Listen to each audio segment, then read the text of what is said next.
Hello guys, welcome to my channel. Friends, आज हम करने वाले हैं 12th क्लास का इंग्लिश का चैप्टर नंबर 2 जिसका नाम है लॉस्ट स्प्रिंग। इसके राइटर है एनिस जंग। तो आज हम चैप्टर नंबर 2 स्टार्ट करेंगे। इससे पहले मैंने आपको चैप्टर नंबर 1 कराया था इंग्लिश का, ठीक है, द लास्ट लेसन। तो आज हम करने वाले हैं chapter number 2 lost spring stories of stolen childhood, जिसकी राइटर है एनिस जंग। तो थोड़ा इंट्रोडक्शन देख लेते हैं हम एनिस जंग के बारे में। तो Anees Jung is one of the famous writers of India. Anees Jung India के फेमस राइटर्स में से एक है। She was born in Rourkela. उनका जन्म राउरकेला में हुआ था। But she spent her childhood in Hyderabad. But उन्होंने अपना बचपन हैदराबाद में बिताया। She got her education in Hyderabad and in USA. उन्होंने अपनी एजुकेशन हैदराबाद और यूएसए में प्राप्त की। और this lesson has been taken from her book lost spring stories of stolen childhood. जो उनका यह लेसन है lost spring stories of stolen childhood, यह उनकी एक बुक से लिया गया एक पार्ट है। तो आज हम उसके बारे में पढ़ेंगे। तो लेसन का नाम है lost spring stories of stolen childhood. इसमें जो मेन कैरेक्टर है वो है साहिब एंड सेकंड, इसके फ्रेंड्स 2 पार्ट हैं। फर्स्ट पार्ट में जो मेन कैरेक्टर है वो है साहिब, जो कि एक रैग पिकर है, यानी कि कूड़ा कबाड़ा जो बीनते हैं वो इकट्ठा करने वाला, उसको बोलते हैं रैग पिकर। तो साहिब एक रैग पिकर है। एंड सेकंड पार्ट में जो है मुकेश, वो एक चूड़ी के कारखाने में काम करता है, ठीक है। तो फर्स्ट पार्ट में इससे पहले हम देखेंगे फर्स्ट पार्ट, ठीक है, उसके बाद हम सेकंड पार्ट। ये फर्स्ट पार्ट के बारे में और सेकंड वीडियो सेकंड पार्ट के बारे में, यानी कि मुकेश के बारे में उसमें होगा। यानी कि वो सेकंड पार्ट में हम देखेंगे मुकेश के बारे में। वो बैंगल इंडस्ट्री में काम करता है, यानी कि चूड़ी बनाने वाले कारखाने में। तो फर्स्ट में हम देखेंगे साहिब के बारे में पढ़ेंगे। साहिब क्या है? साहिब एक रैग पिकर है। Sahib is a rag picker, ठीक है। एनिस जंग उसके बारे में बताती है। वो साहिब एक रैग पिकर है। वो सीमापुरी में रहता है, वो जो कि दिल्ली में है, सीमापुरी वहाँ पे रहता है। और he came from Dhaka which is in Bangladesh. वो ढाका से आया है, बांग्लादेश से। और he has no memory of his home. उसे कोई याद नहीं है अपने घर के बारे में। His family came away from Bangladesh because storms destroyed their homes and fields. Because उनकी जो फैमिली है वो सब बांग्लादेश से यहाँ पे आ गई है दिल्ली में। सीमापुरी में रहने के लिए वो मजबूर है, क्योंकि वो काम की तलाश में बांग्लादेश से यहाँ पे आए हुए हैं। और क्यों आए हैं वो? क्योंकि जो तूफ़ान होते हैं, जो स्टॉर्म्स होते हैं, वो उनकी वजह से उनके जो होम्स और फील्ड्स हैं, उनके घर और उनके खेत वो बर्बाद हो गए, वो नष्ट हो गए हैं तूफ़ान की वजह से। इसीलिए वो अपने काम की तलाश में और रहने की तलाश में यहाँ पे आए हैं, भारत में दिल्ली में आए हैं। और दिल्ली में वो सीमापुरी नाम की जगह पे रहते हैं। सीमापुरी जो है वो एक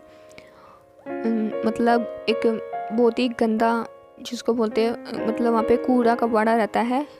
वहाँ पे स्मेल आती रहती है कूड़े कबाड़े की और मतलब गार्बेज की, क्योंकि वो एक रैग पिकर है। तो गार्बेज में कुछ ढूंढने का, ऐसा गार्बेज का ही काम करता है।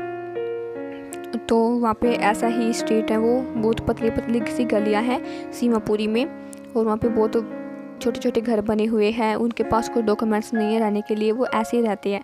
तो ये सीमापुरी में रहते हैं। तो वहाँ पे उनका एरिया जो है वो इस प्रकार का है, ठीक है फ्रेंड्स। और about 10,000 rag pickers 10,000 rag picker रहते हैं वहाँ पे। वो सभी ऐसे ही रहते हैं। This is a dirty colony. ये एक डर्टी कॉलोनी है दिल्ली में जो सीमापुरी है। वो एक मिसरेबल कंडीशन में रहते हैं वहाँ पे सभी जो लोग 10,000 रैग पिकर्स जो रहते हैं वहाँ पे, वो सभी उनके वो एक टीन और तारपोलिन की जो छत बना के रहते हैं वहाँ पे, मतलब लगा के रहते हैं। उनकी कोई छत अच्छी भी नहीं है, वो टपकती रहती है बारिश के मौसम में। इस प्रकार से वो रहते हैं। तो लेसन को स्टार्ट करती है राइटर एनिस जंग। तो एनिस जंग बताती है कि वो अपने घर के बाहर हर रोज़ एक कूड़े बीनने वाले लड़के को देखती है जिसका नाम साहिब है। वो एक रैक पिकर है और वो जो राइटर है एनिस यंग, वो डेली उसे देखती है कि वो ऐसे रैक पिकर में कुछ खोजता है जैसे कि सोने को खोज रहा हो, जैसे कि वो सोने की चीज़ को कोई ढूंढ रहा हो।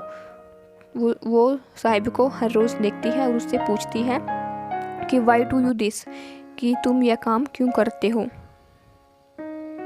Why do you do this, कि तुम यह काम क्यों करते हो, तुम्हें काम क्यों करना पड़ता है। तो साहिब बताता है कि वो बांग्लादेश से आए हैं, ढाका से, और उनके घर नष्ट हो गए हैं, खेत नष्ट हो गए हैं, इसीलिए वो यहाँ पे आने के लिए मजबूर हुए काम के तलाश में। और फिर वो उससे पूछते हैं कि क्या तुम स्कूल नहीं जाते। तो वो बोलता है कि नहीं, हमारे एरिया में कोई स्कूल नहीं है, इसीलिए मैं स्कूल नहीं जाता हूँ। तो उसे वो ऐसे ही मजाक में उसे पूछती है writer, if I started I school will you come, I ask half joking. वो एक जोक मतलब मजाक में पूछती है कि अगर मैं अपना खुद का स्कूल स्टार्ट करूँ तो क्या तुम उस स्कूल में पढ़ने के लिए आओगे। तो वो कहता है यस, मैं आऊँगा। Yes he says smiling. तो बोलता कि हाँ मैं ज़रूर आऊँगा। बट उसने राइटर जो है एनिस यंग, उसने मजाक में पूछा था, बट उससे नहीं पता कि वो उसने मजाक में पूछा था। तो कुछ टाइम बाद वो उससे पूछता है कि क्या आपका स्कूल तैयार हो गया, क्या मैं उसमें पढ़ने के लिए आ सकता हूँ। तो राइटर बोलती है कि नहीं, स्कूल बनाने में बहुत टाइम लगता है। और हालांकि उसने उससे ये झूठा प्रॉमिस किया था, तो उसे बोलते कि नहीं, तो उसे ऐसा बोलती है वो कि नहीं, स्कूल बनाने में बहुत टाइम लगता है, क्योंकि उसने एक फ़ेक प्रॉमिस किया था। और उसके लिए, साहिब के लिए ऐसे फ़ेक प्रॉमिस की कोई बड़ी बात नहीं थी, क्योंकि बहुत सारे बड़े जो लोग होते हैं उनके एरिया में आते रहते हैं और उनसे फ़ेक प्रोमिस करते हैं और उन्हें पूरा नहीं करते हैं, ठीक है।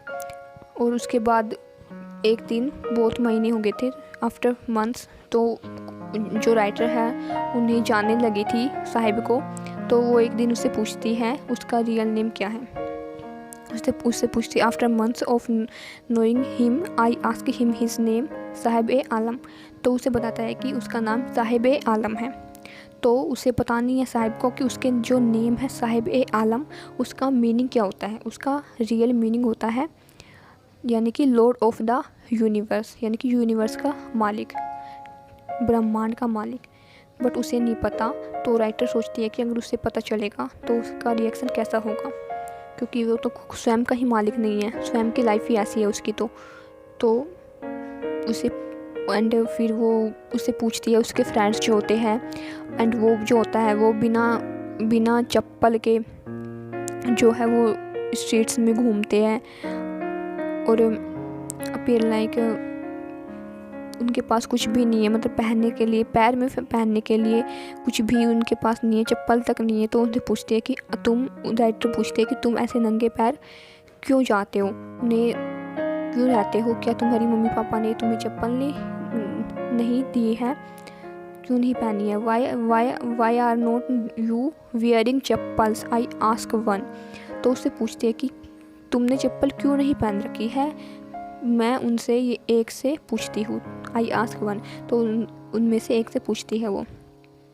तो उनमें से कुछ बच्चे बोलते हैं कि हमारी मम्मी जो है वो हमें चप्पल नहीं देती है, एंड कुछ बोलते हैं कि हमारी मम्मी देती है बट हम पहनते नहीं हैं। बट उनके पास कोई रीज़न नहीं है, मतलब ऐसा बोलने के अलावा कि हमारे पास है ही नहीं। तो राइटर बोलती है कि हाँ, वो गरीबी के कारण नहीं पहन पाते होंगे, कि वो बहुत गरीब है और उनके पास चप्पल पहनने तक के पैसे नहीं हैं, इसीलिए उन्होंने चप्पलें नहीं पहन रखी है। साहिब उसे बताता है कि कभी कभी जो है उसे गार्बेज में 1 रुपये या फिर 10 रुपये का नोट भी मिल जाता है। तो उससे वो बहुत ही खुश हो जाता है। वो बताता है उसे राइटर को,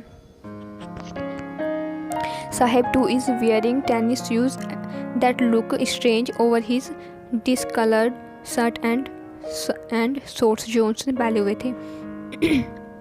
मतलब Sahib two is wearing tennis shoes, तो साहिब जो है उसने टेनिस के शूज़ पहन रखे थे, टेनिस के शूज़ पहन रखे जो कि स्ट्रेंज लग रहे थे, जो कि अजीब लग रहे थे उसकी जो शर्ट और शॉर्ट्स, उसने जो कमीज और निक्कर पहन रखी थी उस पर डिसकलर्ड लग रहे थे, एकदम बेरंग से लग रहे थे, अजीब लग रहे थे उसके ऊपर। और जो ये शूज़ उसने पहन रखे थे टेनिस के, वो उसे किसी अमीर घर के किसी बच्चे ने दिए थे, यानी कि बच्चे ने फेंक दिए थे, क्योंकि उसमें एक होल हो गया था उसमें शूज़ में।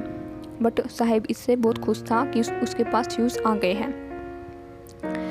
तो दिस मॉर्निंग मतलब एक सुबह, Saheb is on his way to the milk booth. एक दिन लेखिका जो है राइटर एनी जंग उसे देखती है कि वो मिल्क की बूथ की तरफ जा रहा है, यानी कि चाय की दुकान की तरफ जा रहा है। ऐसा in his hand is a steel canister, यानी कि उसने एक स्टील का डिब्बा अपने हाथ में लिया हुआ है, स्टील का कनिस्टर जिसको हम बोलते हैं, जिसमें चाय होती है। तो I know work in a tea stall down the road, he says pointing in the distance. तो वो उसे बोलता है मैं अब सड़क के उस तरफ, हाथ करके बोलता है स्टॉल डाउन द रोड, सड़क के उस तरफ चाय की दुकान पर काम करता हूँ। दूर इशारा करता हुआ वह बताता है पॉइंटिंग इन द डिस्टेंस। तो वो बोलता है कि मैं अब एक चाय की दुकान पे काम करने लग गया हूँ। I am paid 800 rupees and all my meals, जिसमें कि मुझे 800 रुपये पर मंथ मिलते हैं और मुझे भरपेट भोजन भी दिया जाता है। बट वो पूछते हैं कि क्या तुम्हें ये काम पसंद है, do he like the job. I ask his face I C has lost the carefree look.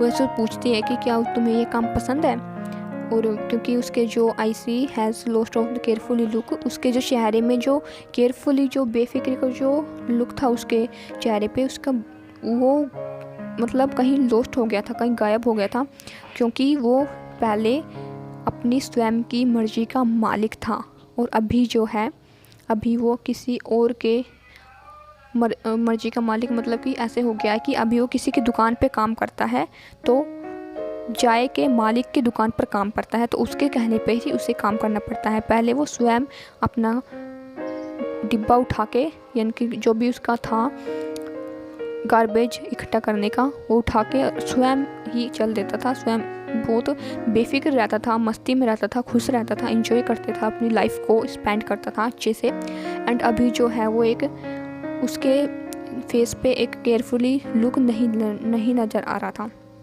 तो लेखिका इससे थोड़ी सैड होती है कि वो क्या, इसीलिए उससे पूछती है कि क्या तुम्हें इस जॉब से खुश हो, तो उसे कुछ नहीं बोलता। एंड फिर वो बताता है, बस इतना ही बोलता है कि मैं एक चाय की दुकान पे अब काम करने लग गया हूँ और मुझे 800 पर मंथ सैलरी मिलती है विद मील्स के साथ। बस ये फर्स्ट पार्ट में यही था फ्रेंड्स, कि साहिब जो है एक रैक पिकर है और वो गार्बेज में कुछ ना कुछ ढूंढते रहता है। कभी कभी उसे 1 रुपये मिल जाता है, उससे वह खुश हो जाता है। वह राइटर से पूछता है कि स्कूल के बारे में पूछता है, जो कि उसे मजाक करती है। एंड बस वो एक टेनिस उसे बहुत पसंद था, एंड इसीलिए उसने टेनिस के शूज़ भी जो कि एक लड़के ने दिए थे वो पहन रखे थे। बस इसमें फर्स्ट पार्ट में ये कि साहिब के बारे में बताया गया है कि साहिब एक रैक पिकर है, गार्बेज में वो कुछ ना कुछ काम करते रहता है। एंड अभी जो लास्ट में एंड में इसका एंड थोड़ा ऐसा होता है कि वो किसी शॉप पे काम करने लग जाता है, चाय की शॉप पे। ठीक है फ्रेंड्स, तो आज के वीडियो में इतना ही। नेक्स्ट पार्ट में हम करेंगे मुकेश के बारे में। ये मुकेश जो है वो एक बैंगल इंडस्ट्री में काम करता है, चूड़ियाँ बनाता है वो एक, तो इसके बारे में हम नेक्स्ट पार्ट में पढ़ेंगे। ठीक है फ्रेंड्स, वीडियो कैसी लगी कमेंट ज़रूर कीजिएगा फ्रेंड्स। ठीक है, okay, bye bye, thank you.